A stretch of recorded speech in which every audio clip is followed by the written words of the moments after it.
Hi friends, இன்றைக்கி நம்ம வீட்டில் என்ன ஸ்பெஷல்னா இடித்த பூண்டு கோழிக்கறி அதுதான் இன்றைக்கி செய்ய போகிறோம். எப்போதும் எல்லாரும் பார்த்திங்கன்னா ஒரு மாதிரி தான் செய்வோம், வெங்காயம் தக்காளி இதெல்லாம் போட்டு செய்வோம். ஆனால் இன்றைக்கி அதெல்லாம் இல்லாமல் வெறும் பூண்டு, வரமிளகா, கறிவேப்பிலை, தேங்காய் பால், சிக்கன் இதை மட்டும் வச்சு நம்ம ஒரு டிஃப்ரெண்ட்டாக செய்வோம். பார்க்கலாமா எப்படி செய்கிறதுன்னு? இப்போ ஒரு கடாய் வச்சு நம்ம இப்போ இதில் என்ன எண்ணெய் யூஸ் பண்ணோம்னா கடலெண்ணெய். இந்த டிஷ்க்கு வந்து கடலெண்ணெய் யூஸ் பண்ணால் நல்லாயிருக்கும். எப்போதுமே சிக்கன் செய்யலை நல்லெண்ணெய் தான் நாங்கள் யூஸ் பண்ணுவோம், ஹீட்னால கொஞ்சம் கூலிங் கொடுப்போன்னு. ஆனால் இதுக்கு ஸ்பெஷலாக பார்த்திங்கன்னா கடலெண்ணெயில் செய்தா இதோட டேஸ்ட் வேறு மாதிரி இருக்கும். இப்போ ஆயில் போட்டாச்சு. இது கூட நம்ம பூண்டு வச்சுருக்கோம் இல்லையா, பூண்டு வந்து இடித்து வச்சுக்கிட்டோம். ஃப்ரை பண்ணணும், இதை ட்ரை ரோஸ்ட் பண்ணி அரைக்கிறதுக்காக. அதனால் பூண்டு நல்லா இடித்து வச்சுக்கிட்டோம். இப்போ பூண்டை போட்டுடலாம்.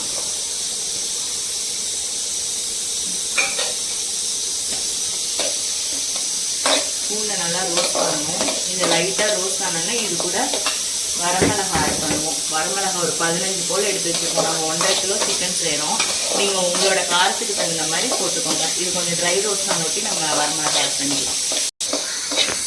இப்போ இது இந்த அளவுக்கு ஆனால் போதும். இப்போ இது கூட நம்ம எடுத்து வச்சுருக்க வரமிளகா 15 ஆட் பண்ணிக்கலாம். இது கொஞ்சம் நல்லா ஃப்ரை பண்ணிக்கலாம்.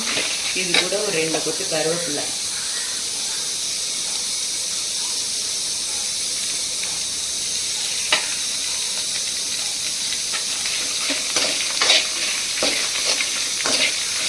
பண்ணிக்கலாம். இந்த அளவுக்கு இருந்தால் போதும். இப்போ இது வந்து நம்ம ஒரு பிளேட்டில் மாற்றிடலாம். ஆற வச்சுட்டு அதுக்கப்புறமா பவுடர் கடாயில் நம்ம வாஷ் பண்ணி வச்ச சிக்கன் போடணும். இதுக்கு ஆயிலெலாம் நம்ம எதுவுமே ஊற்றலை. வாஷ் பண்ணி வச்ச சிக்கனை அப்படியே பாத்திரத்தில் போட்டுருக்கோம். இது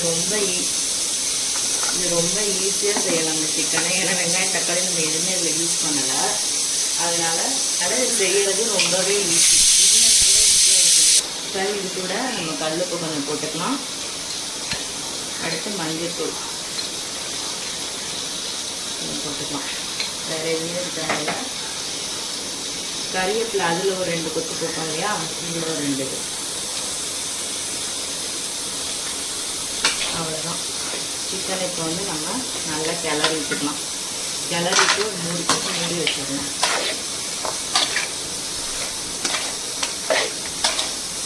எல்லாம் மிக்ஸ் ஆகிற மாதிரி கிளறிக்கலாம்.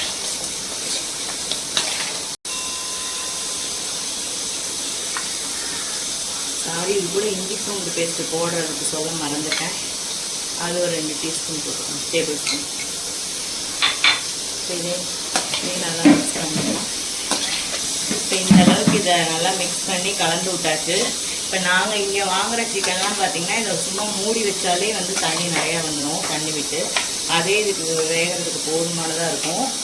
நீங்கள் உங்களுக்கு அப்படி அந்த மாதிரி இல்லாட்டி லைட்டாக தண்ணி ஊற்றிக்கோங்க. ரொம்ப நிறையா ஊற்ற வேணாம், இது கொஞ்சம் ட்ரை சிக்கனாக தான் வரும். லைட்டாக மட்டும் தண்ணி ஆட் பண்ணிக்கோங்க. நான் வந்து தண்ணி இப்போ இதுக்கு ஆட் பண்ணலை.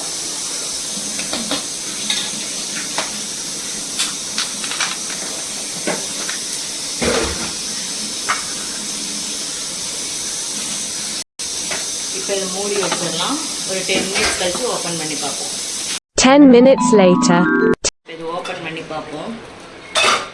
பாருங்க, நான் தண்ணி கொஞ்சம் கூட ஊற்றலை, ஆனால் எவ்வளோ தண்ணி வந்துருக்கு பார்த்தீங்களா. இப்போ இது வந்து ஒரு 80% குக் ஆகிருக்கு. இப்போ இந்த தண்ணி வந்து ட்ரை ஆனதுக்கப்புறம் நம்ம பொடி பண்ணி வச்சுருக்க பவுடரை போட்டுடலாம்.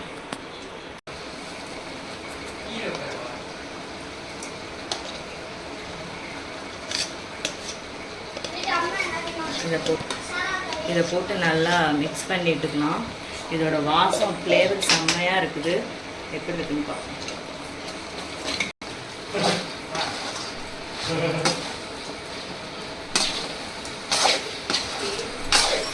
இதை நல்லா மிக்ஸ் பண்ணிவிட்டு லைட்டாக அந்த ஸ்மெல் பண்ணி தான் நோட்டி தேங்காய் பால் ஊற்றிடலாம்.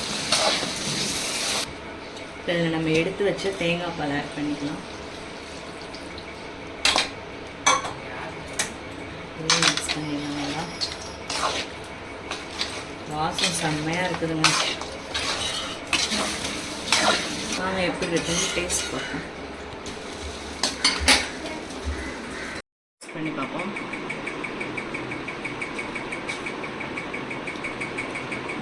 வேறு லெவலில் இருக்குது, செம்மையாக இருக்குது. நீங்களும் இதை செஞ்சு பாருங்கள். டேஸ்ட் எப்படி இருந்ததுன்னு கமெண்டில் சொல்லுங்கள். சப்ஸ்கிரைப் பண்ணுங்கள் சேனலை. பாய் பாய். நெக்ஸ்ட் வீடியோவில் பார்ப்போம்.